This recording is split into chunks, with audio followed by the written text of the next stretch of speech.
Recientemente hemos presenciado el ascenso a la cima de las finanzas globales. En 2006 la producción económica mundial rondaba los 47 billones de dólares, es decir, un 47 seguido de 12 ceros. El valor total de los mercados de valores fue de aproximadamente 119 billones de dólares, más del doble del valor anterior. Y la deuda pendiente de la nueva forma de vida financiera, conocida como derivados, fue de 473 billones de dólares, una cifra 10 veces mayor. En 2007 nos convertimos en el planeta de las finanzas. El mundo entero estaba interconectado, pero no solo por cables, barcos y aviones, sino por salas de contratación y bancos de inversión. Funcionan a todas horas. Hemos comprobado que los mercados de bonos, créditos, acciones, seguros y vivienda han evolucionado en Europa y Norteamérica. Y ha llegado el momento de ver cómo esas innovaciones financieras han conquistado el mundo. Esta es la historia de la globalización financiera. La globalización es algo que damos por hecho.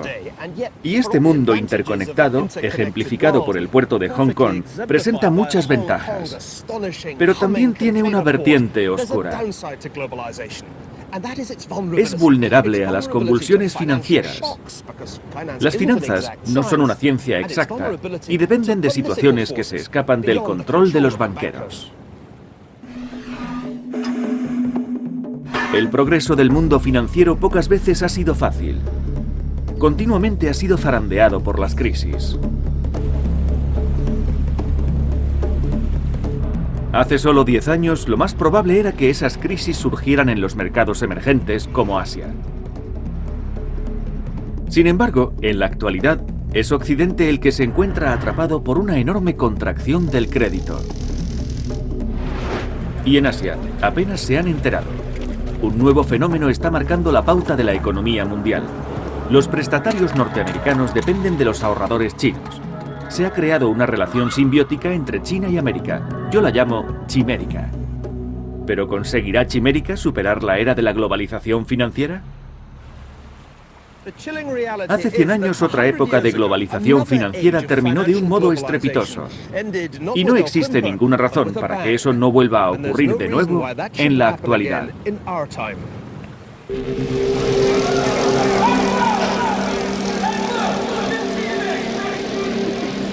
El poder del dinero. Chimérica.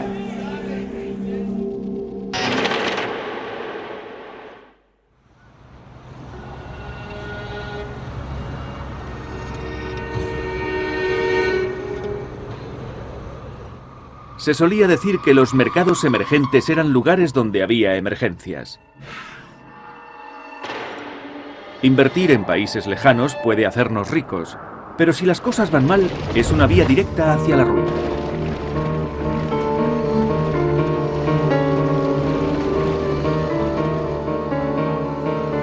Por eso, muchos de los mercados emergentes actuales son realmente mercados reemergentes.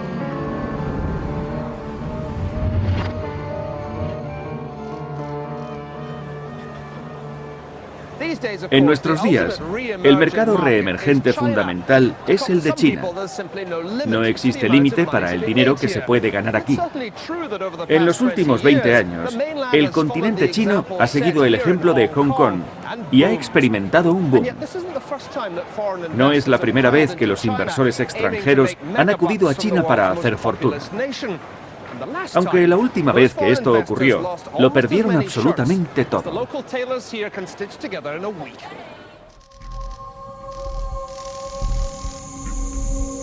El problema de la inversión en ultramar es que resulta difícil para un inversor de Londres o de Nueva York saber qué intenta hacer un gobierno o una empresa al otro lado del océano. Si los prestatarios extranjeros deciden no pagar su deuda, ¿qué pueden hacer los inversores? Antes de 1914, la respuesta era simple pero efectiva.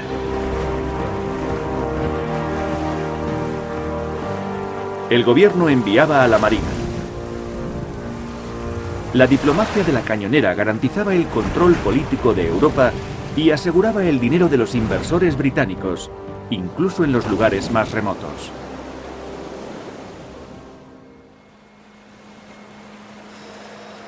La Royal Navy poseía un poderío naval que hacía fuerte a la primera globalización.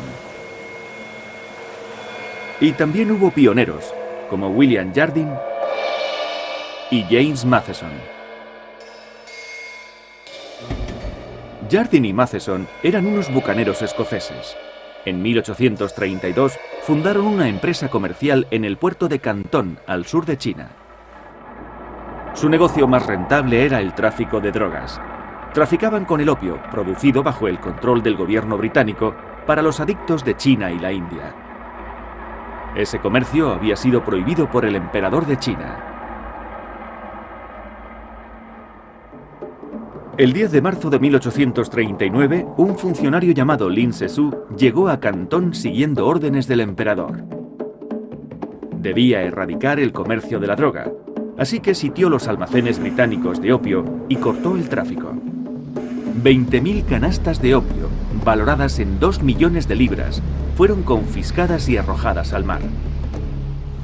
Jardine, que se enfrentaba a unas pérdidas catastróficas, acudió a Londres para presionar al gobierno.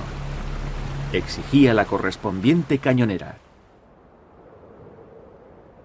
Y lo logró. El 23 de agosto de 1840, los barcos británicos llegaron a Hong Kong. El imperio Qing estaba a punto de sentir toda la fuerza del narcoestado de más éxito de la historia.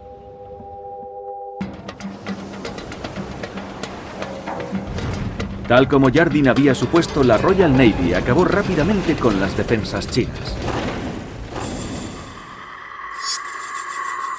Con el suroeste de China bajo el control británico, el comercio del opio tuvo vía libre. La adicción a la droga se extendió y grandes sectores del país se rebelaron y entraron en la anarquía.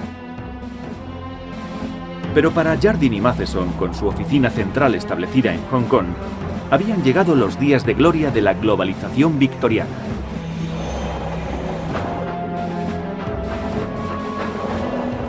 En 1900 la empresa estaba diversificada y tenía otros negocios más respetables. Fábricas de cerveza, telares de algodón, una compañía de seguros y ferrocarriles como el que conectaba Kowloon y Cantón.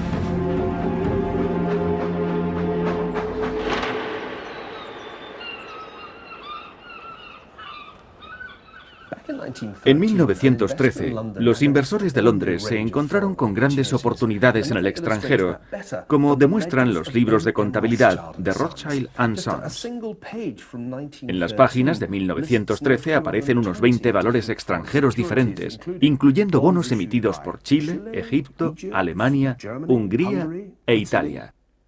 Además de 11 compañías ferroviarias que incluían 4 de Argentina, 2 de Canadá y el ferrocarril de Kowloon a Cantón.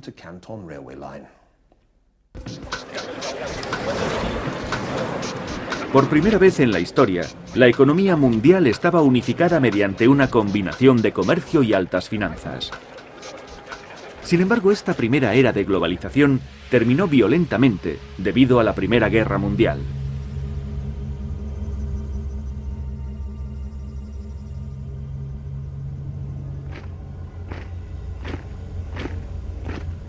El 28 de junio de 1914, el heredero de la corona austríaca, el archiduque Franz Ferdinand, fue asesinado en la capital de Bosnia, Sarajevo.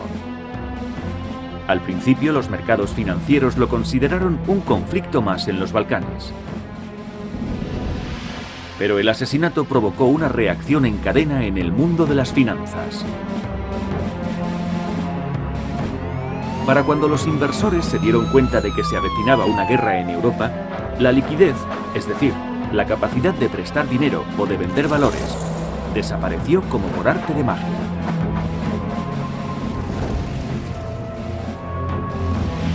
La suspensión de las finanzas internacionales fue un duro golpe para la globalización. Es fascinante seguir el inicio de la Primera Guerra Mundial a través de las páginas financieras del Times de Londres. Hasta el 22 de julio de 1914, nadie pensó que el asesinato del archiduque Franz Ferdinand, ocurrido 3 semanas antes, podría acarrear graves repercusiones financieras. 10 días más tarde, el 1 de agosto de 1914, el Times informaba del cierre del mercado de valores. Permaneció sin sesiones hasta el 4 de enero de 1915. Pero, ¿por qué los inversores parecían indiferentes ante la tragedia? Porque la innovación financiera y la integración global les hicieron creer que el mundo era estable.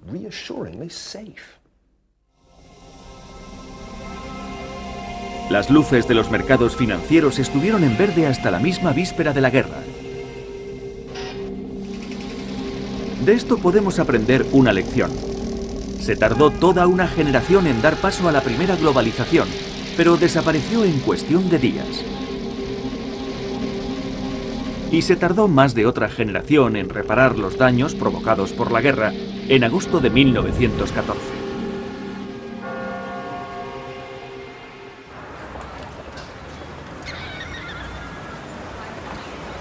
La Primera Guerra Mundial puso fin a la primera globalización.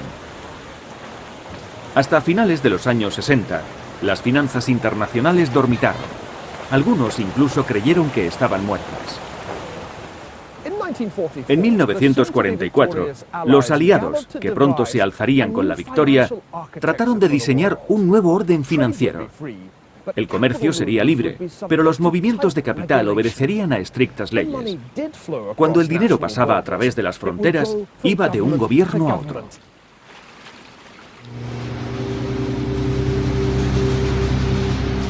El nuevo orden financiero creó en Washington 2 instituciones supervisoras: el Fondo Monetario Internacional y el Banco Internacional para la Reconstrucción y el Desarrollo, más tarde conocido como el Banco Mundial.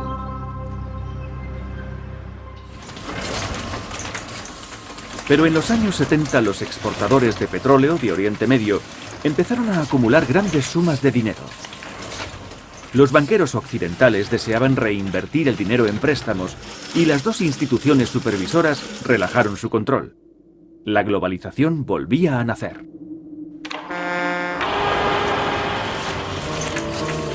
La zona elegida por los bancos para prestar petrodólares parecía prometer los mejores retornos, aunque también ofrecía los mayores riesgos.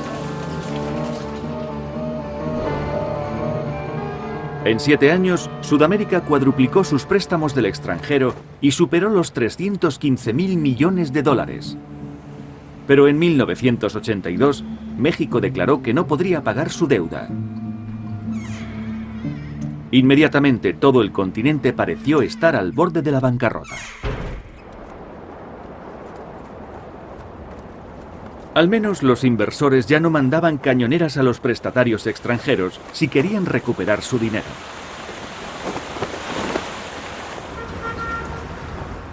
La responsabilidad de esa crisis recaía sobre el Fondo Monetario Internacional y el Banco Mundial, que no tenían buques de guerra. Para recuperar los préstamos, podían obligar a los gobiernos sudamericanos a adoptar un doloroso programa de ajuste estructural. Es decir, impondrían la disciplina fiscal. Los economistas norteamericanos consideraban adecuados aquellos programas, aunque no todos estaban de acuerdo. Para los críticos de las finanzas globales, las dos instituciones supervisoras del orden se estaban transformando en sicarios económicos. Ponían una pistola financiera en la sien de los gobiernos del tercer mundo.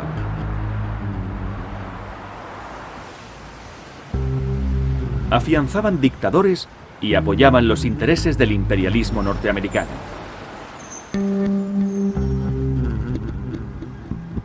Nadie podía resistirse a los sicarios.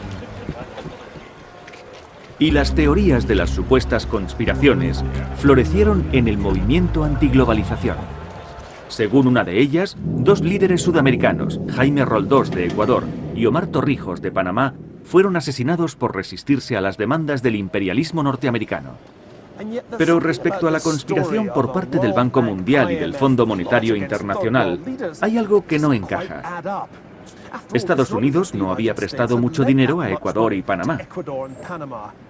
Durante los años 70, solo representaba el 0,14% de las garantías de Estados Unidos. Y tampoco le compraban tanto, solo el 0,4% de sus exportaciones. No son cifras que induzcan a matar. Al menos no se puede afirmar que el Fondo Monetario Internacional patrocinara los asesinatos. Sin embargo, en esta nueva fase de la globalización, surgió un sicario económico mucho más factible. Su arma era financieramente letal: los fondos de cobertura. Los hombres que manejaban los fondos de cobertura intimidaban precisamente porque no necesitaban recurrir a la violencia para lograr sus propósitos. Su contribución a la globalización consistió en acelerarla. Mientras que el Banco Mundial presta dinero durante años, los fondos de cobertura suelen hacerlo solo durante semanas o días. Y el gran maestro de los nuevos sicarios de la economía fue George Soros. Era un judío nacido en Hungría, educado en Londres y con residencia en Nueva York. George Soros aportó una nueva teoría al mundo de las finanzas. Se basaba en la inestabilidad de la naturaleza humana y de los mercados financieros. A veces nuestro comportamiento tiene consecuencias no deseadas y por eso los resultados no se corresponden con lo que esperábamos. Es lo que suele ocurrir con todas las iniciativas humanas.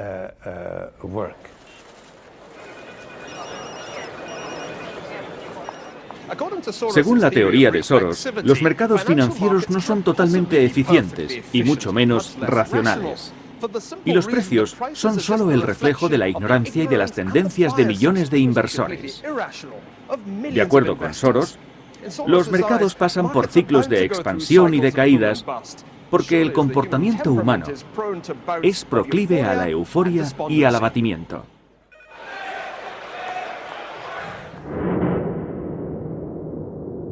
El Quantum Fund de Soros ha ganado millones con la short sale o venta corta.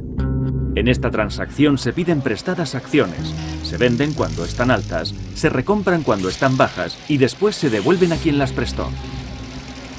Sus mayores éxitos provienen de los perdedores, no de los ganadores. Y los mejores beneficios se consiguen en los momentos de mayor especulación.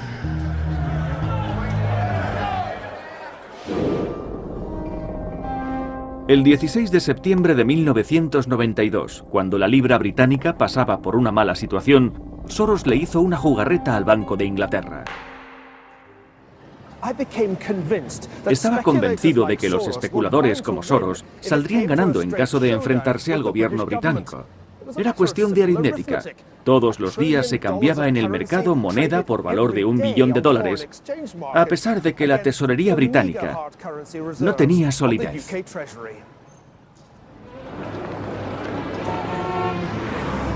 En aquel momento la libra británica estaba fuertemente ligada al marco alemán por medio del mecanismo europeo de cambio. Los intereses subieron en Alemania debido al alto coste de la reunificación. Y por tanto, también subieron en Gran Bretaña, perjudicando a propietarios y empresarios. Soros previó que el ministro de Economía británico, Norman Lamont, se retiraría del mecanismo europeo de cambio y devaluaría la libra. Fue la mayor apuesta de Soros. Estaba tan seguro de que la libra iba a devaluarse que apostó $10.000 millones, mucho más que el capital de su fondo. La relación riesgo-recompensa era desproporcionada. Por eso era un buen momento para especular o para hacer una inversión a corto plazo, por ejemplo en la libra. Yo también pensaba que la libra se iba a devaluar, pero todo lo que podía apostar era mi credibilidad. Esa tarde fui a la ópera y vi La fuerza del destino de Verdi, un título muy apropiado.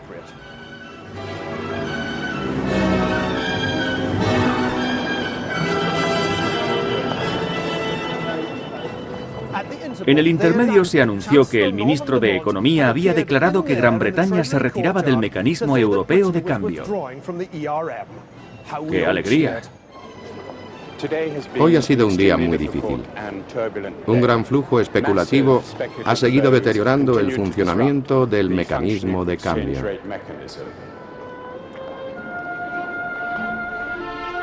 Soros ganó ese día $1.000 millones, que solo representaban el 40% de los beneficios anuales de su fondo. ¿Sintió que triunfaba cuando se hizo realidad su pronóstico y obtuvo tantos beneficios?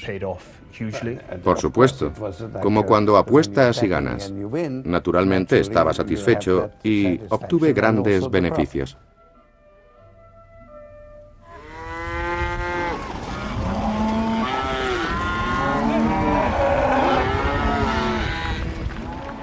Soros le debía su éxito a una especie de instinto que predijo cómo se movería el rebaño electrónico. Pero a veces el instinto falla. ¿Podría sustituirse el instinto por las matemáticas? ¿Qué ocurriría si encontrásemos una fórmula que garantizara beneficios de 2 dígitos? Pues bien, al otro lado de la galaxia financiera existe una fórmula así.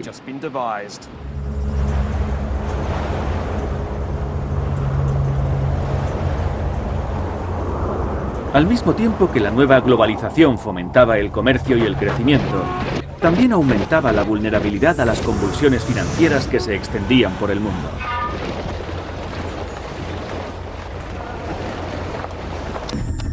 Pero, ¿qué ocurriría si habitáramos en un planeta totalmente distinto?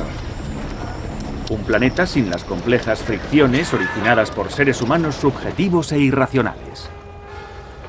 Un planeta cuyos habitantes absorbieran instantáneamente la información y la emplearan para maximizar los beneficios. Y en medio del ajetreo de la vida cotidiana, todo sería predecible.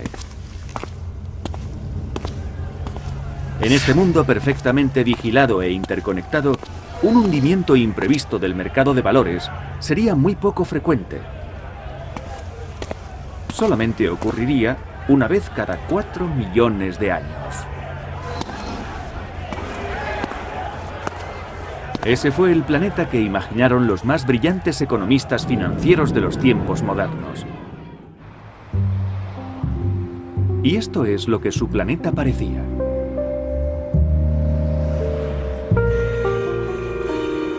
En 1993, 2 genios matemáticos fueron a Greenwich, Connecticut, con una gran idea.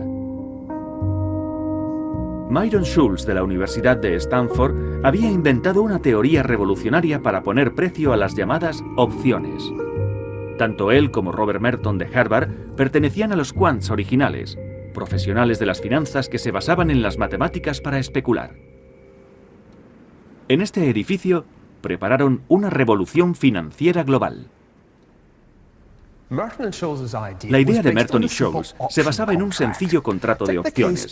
Si una acción que hoy vale $100 pasara a valer $200 el próximo año, ¿no sería estupendo poder comprarla al precio actual dentro de un año? Si no me equivoco, se conseguiría un beneficio neto de $100. Y si me equivoco, ¿qué importa? Solo era una opción. El único costo sería el de la opción. Entonces, ¿cuál debería de ser su precio? ¿$5? ¿10? La respuesta se encontraría en una fórmula mágica. Los quants se refieren a esa fórmula como una caja negra. Analicemos lo que hay en su interior. Merton y Scholes querían averiguar cuál debía ser el precio de una opción para comprar acciones en una fecha futura.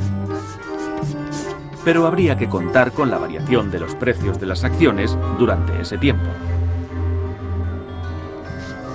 Si calculamos con precisión ese precio, mereceremos la consideración de genios. Gracias a la magia de las matemáticas, los quants redujeron el precio de la opción a esta fórmula.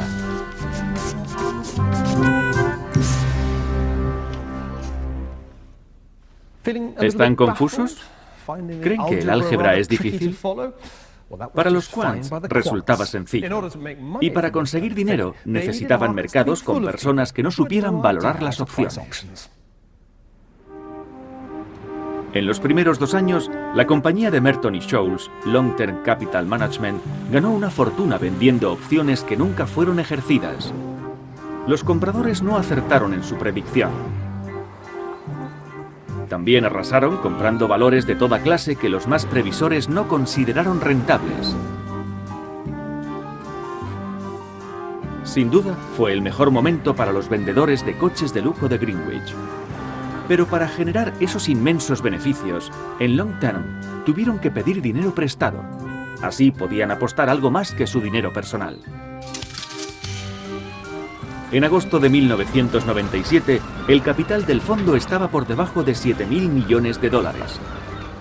Pero los valores financiados con los préstamos ascendían a 126.000 millones. Se podría pensar que Merton y Scholes se habrían asustado ante semejante deuda, pero no fue así.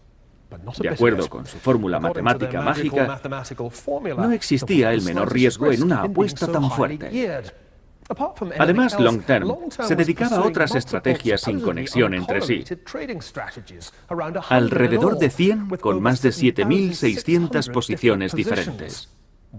Es posible que una o dos salieran mal, pero todas sus apuestas no podían ir mal al mismo tiempo. Long Term trabajaba en mercados de todo el mundo, pero su negocio principal era vender opciones en los mercados de valores europeos y norteamericanos. Opciones que se canjearían si en el futuro los precios de las acciones variaban mucho.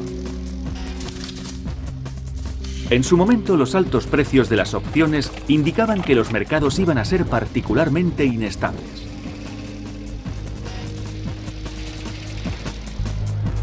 Pero Long Term creyó que eso era una equivocación. De acuerdo con sus predicciones, la inestabilidad del mercado disminuiría.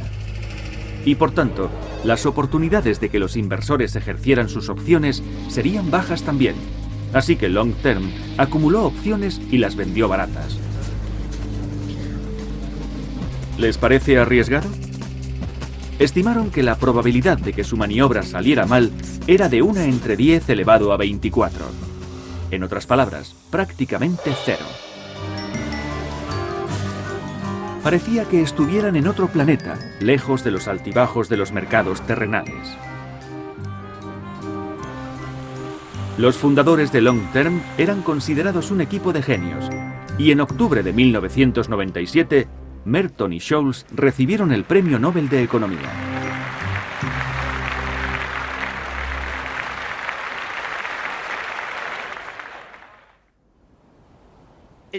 Parecía que el intelecto había triunfado sobre la intuición, como si la fórmula matemática hubiera suprimido el riesgo. Los dos socios de Long Term parecían dispuestos a ganar mucho dinero, más incluso que George Soros. Pero en el verano de 1998, los inversores de los fondos de cobertura estaban despreocupados. Entonces ocurrió algo que amenazó la fórmula de los ganadores del Premio Nobel. La realidad les dio un susto.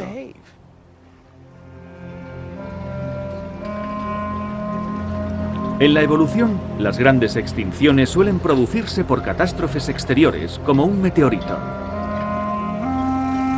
El 17 de agosto de 1998, un asteroide gigantesco impactó contra el planeta de las finanzas. Y, sorprendentemente, fue a dar en el otro lado del mundo, en un mercado emergente muy particular.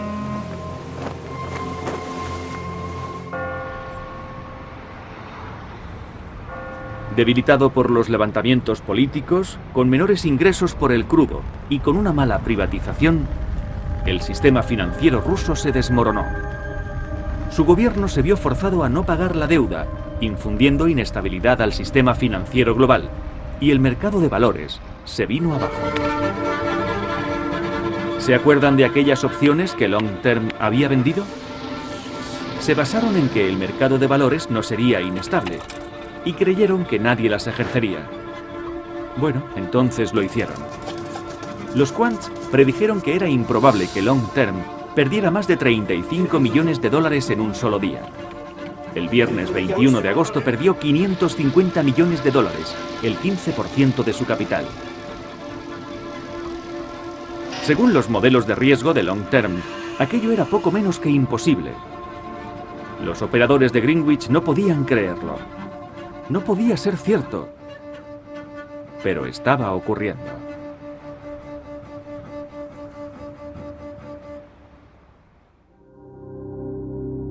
Al finalizar el mes, Long Term había perdido un 45% de su capital. Su única posibilidad era buscar un padrino que los rescatara. Y el padrino más poderoso era, por supuesto, George Soros. Fue una humillación para los quants del planeta de las finanzas. Debían suplicar un rescate al profeta de lo irracional y lo inestable. Debió de ser una reunión muy tensa. ¿La recuerda? Sí, me reuní con él. Vino a desayunar, pero yo no me sentí incómodo en ningún momento. Sé que él estaba tenso, pero yo no. No iba a prestarle el dinero. No hubo padrino para Long Term. Me pareció demasiado peligroso. Además, no tenía capital suficiente. Realmente, se requería la acción coordinada de todos los bancos para respaldar a Long Term.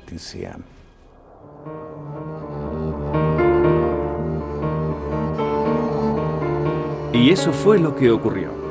Existía la posibilidad de que el fallo de Long Term desatase una catástrofe financiera, así que la Reserva Federal de Nueva York los apoyó con miles de millones de dólares de 14 bancos de Wall Street. ¿Qué había ocurrido? ¿Por qué Soros lo había previsto y los cerebros de Long Term se habían equivocado tanto?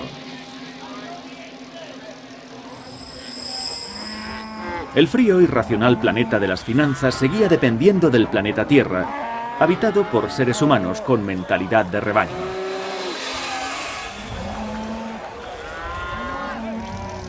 Existía, sin embargo, otra razón por la que Long Term había fallado. Sus modelos de predicción del riesgo se basaban en datos que solo tenían 5 años de antigüedad. 11 años atrás se habrían encontrado con el hundimiento del mercado de valores de 1987 y 80 años antes con el fallo de Rusia, que no pudo pagar su deuda durante la Revolución de 1917. Los ganadores del premio Nobel sabían muchas matemáticas, pero no tanta historia. Entendían perfectamente la teoría del planeta de las finanzas, pero no la confusa realidad del planeta Tierra. Y su empresa de administración a largo plazo estaba muy mal organizada a corto plazo. La cuestión es si aquella crisis podría repetirse ahora, 10 años después, involucrando tantos fondos de cobertura y a una escala tan grande que no se pudiera salir de ella. La respuesta se encuentra al otro lado del planeta.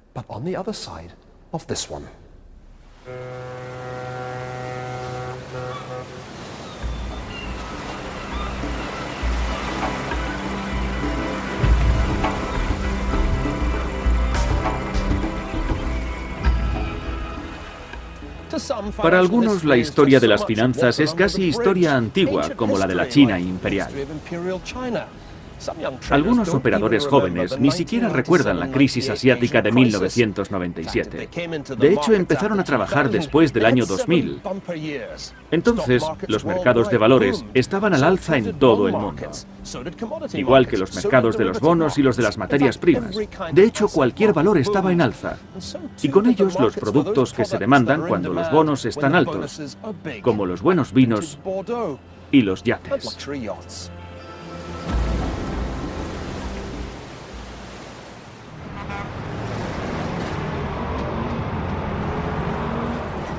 Pero esos años de subidas fueron años misteriosos.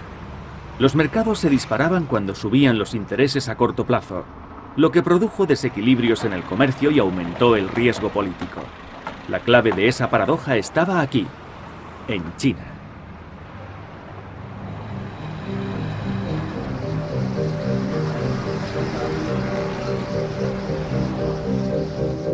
Esto es Chongqing, en la orilla del río Yangtze.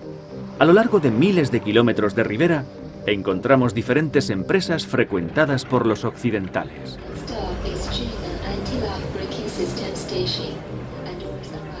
Además, Chongqing es la ciudad de mayor crecimiento del mundo.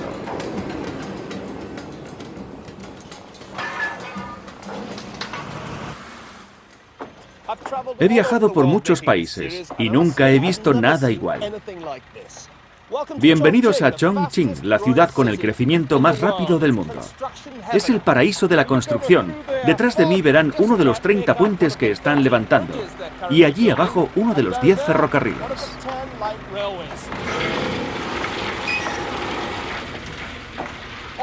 Antes, en esta zona, todo eran tierras de labor.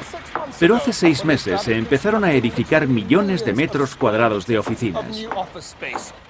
Quieren convertir Chongqing en la capital económica de China. Y quizás en la capital económica del mundo. Gracias a este crecimiento, en China hay ahora 345.000 millonarios y más de un centenar de multimillonarios. China ha dejado atrás su época colonial y con su economía de rápido crecimiento ha podido evitar las crisis que asolan otros mercados emergentes.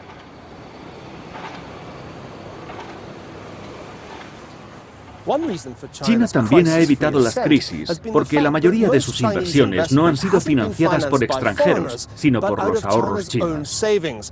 Ha habido inversión extranjera, pero la mayoría en forma de fábricas que en tiempos de crisis no se pueden liquidar fácilmente. Tan grandes eran los ahorros chinos que han dado un giro a la globalización. Antes eran los occidentales los que prestaban dinero a los asiáticos. Pero ahora son los chinos los que prestan dinero a los norteamericanos. Bienvenidos al nuevo país de China y América, Chimérica.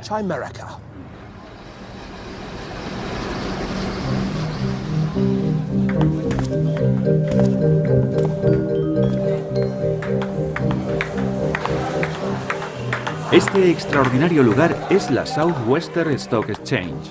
Los habitantes de Chongqing vienen aquí a comer, a jugar al ping-pong y a invertir o a apostar en la bolsa. Esto es lo que define la economía china en la actualidad. Y cada vez más, también la economía mundial. Los inversores chinos quieren saber qué hacer con sus grandes ahorros. Después de varios años de inestabilidad, los chinos están ahorrando una buena parte de sus ingresos, cada vez mayores. En cambio, los norteamericanos apenas ahorran.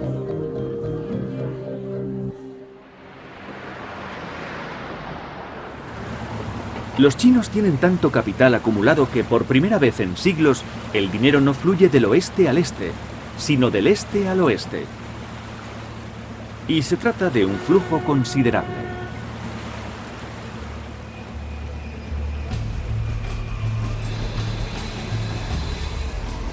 En el año 2007, Estados Unidos necesitó que el resto del mundo le prestara unos 800.000 millones de dólares, más de 4.000 millones al día.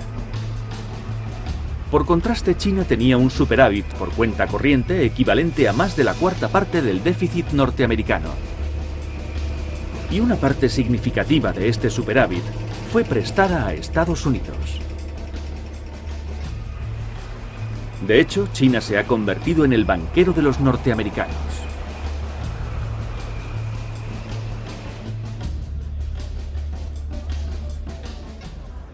Puede parecer algo extraño. El norteamericano medio cuenta con unos ingresos de aproximadamente $44.000 al año, mientras que en China, a pesar de los empresarios multimillonarios y de los ostentosos edificios de Chongqing, la media de ingresos es de solo $2.000. ¿Por qué China presta dinero a Estados Unidos, que es 22 veces más rico? Hay un motivo.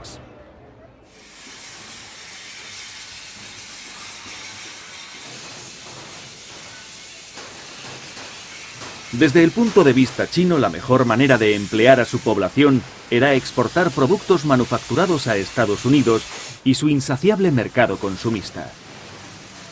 Pero para que sus exportaciones fueran baratas, China tuvo que impedir que su moneda se reforzara frente al dólar y compró miles de millones de dólares en los mercados mundiales. Hasta hace poco esto parecía beneficiar también a Norteamérica.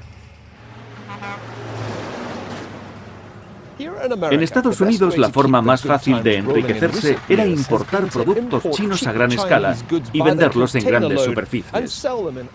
Empresas como Walmart han obtenido grandes beneficios, ya que han recurrido a fuentes como China con su barata mano de obra. Solo en 2006, Walmart gastó unos 9.000 millones de dólares en productos chinos. Pero al mismo tiempo vendió miles de millones de bonos al Banco Popular de China. Así, además, han podido disfrutar de intereses muy bajos. Esta situación se llama win-win y ambas partes salen ganando.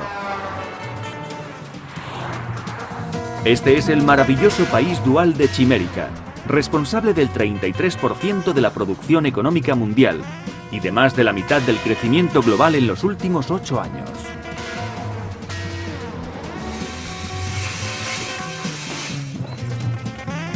Chimérica parece un matrimonio celestial. Los del lado oriental producen los ahorros y los del lado occidental los gastan. Pero eso tiene un inconveniente. Los norteamericanos están cada vez más deseosos de que China les preste. Chimérica ha sido la causa subyacente de la marea de nuevos préstamos bancarios, emisiones de bonos y contratos derivados que han ocupado el planeta de las finanzas desde el año 2000.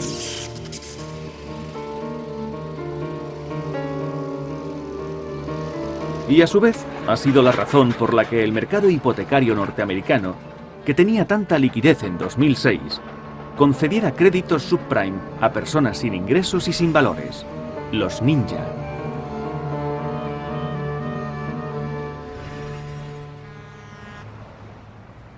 No es que la crisis hipotecaria del subprime del 2007 fuera difícil de predecir.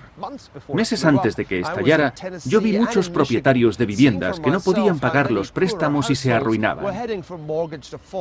Lo que resultó más difícil de predecir fue que un pequeño temblor en el mercado emergente norteamericano causara un terremoto en el resto del mundo.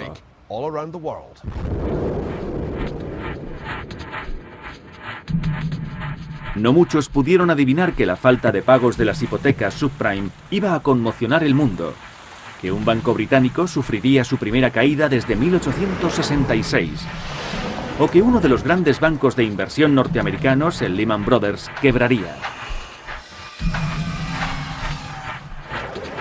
Y no muchos entendieron que cuando otros bancos empezaron a amortizar miles de millones de pérdidas, el préstamo interbancario se estancaría y la tesorería americana propondría inyectar 700.000 millones de dólares al sistema financiero.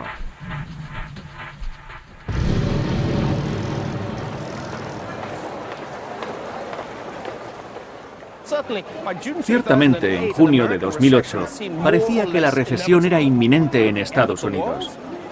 Pero en Hong Kong no veo muchos signos de recesión. ¿Podría la mitad china de Chimérica haberse desprendido exitosamente de la mitad norteamericana?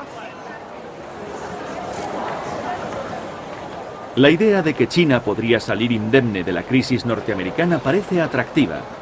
Aunque descendieron las exportaciones a Occidente y a pesar del crack del mercado de valores, la floreciente demanda interna consiguió que la economía china subiera al menos un 8% anual. Pero esto ya lo conocemos. Ocurrió hace 100 años, en la primera época de la globalización. Muchos inversores creyeron que existía una relación simbiótica similar entre el centro financiero mundial, Gran Bretaña, y la economía industrial más dinámica, Alemania. Pero la ruptura de aquella relación acabó en guerra.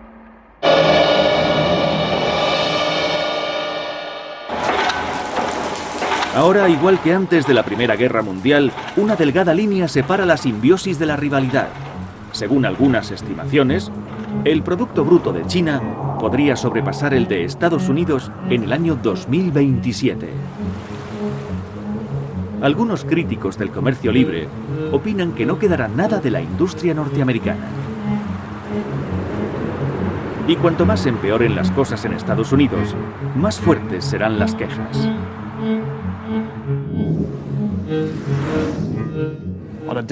Hoy la bolsa de Hong Kong ha experimentado una fuerte bajada, pero ¿podría ocurrir algo comparable a lo que sucedió en 1914? ¿Algo que interrumpiera el proceso de globalización? Quizás si Estados Unidos tuviese un conflicto con China, Taiwán o el Tíbet, o tal vez por cualquier otro motivo impredecible. Lo que empezó como una competición olímpica podría acabar en un grave conflicto si los chinos deciden cortar sus líneas de crédito al imperio norteamericano. Puede ser que Chimérica no sea más que una quimera, la bestia mítica de una antigua leyenda que tenía cabeza de león, cuerpo de cabra y cola de dragón.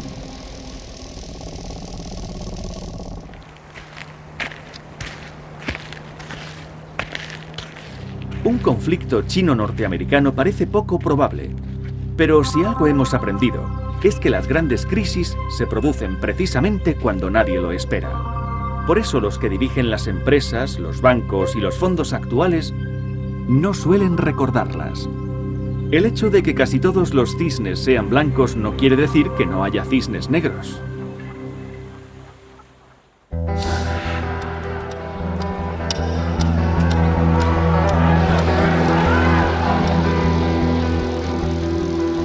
El mundo financiero actual es el resultado de 4 milenios de evolución económica.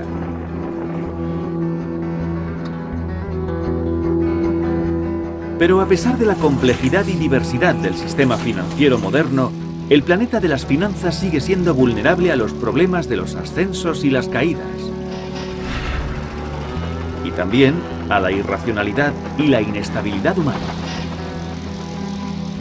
Quizás sea esta complejidad lo que nos ha hecho más vulnerables a las crisis.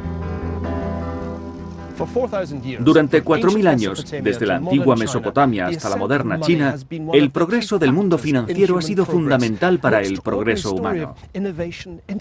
Es una extraordinaria historia de innovación e integración que nos ha ayudado a prosperar.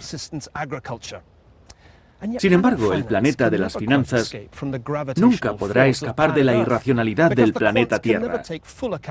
Los quants nunca podrán predecir el factor humano, nuestra tendencia a descartar lo improbable, nuestros desequilibrios anímicos o nuestra incapacidad para aprender de la historia. Igual que la más humana de las emociones, el amor, la evolución nunca es apacible. Ni siquiera aquí, en el país mágico y extraordinario de Chimérica.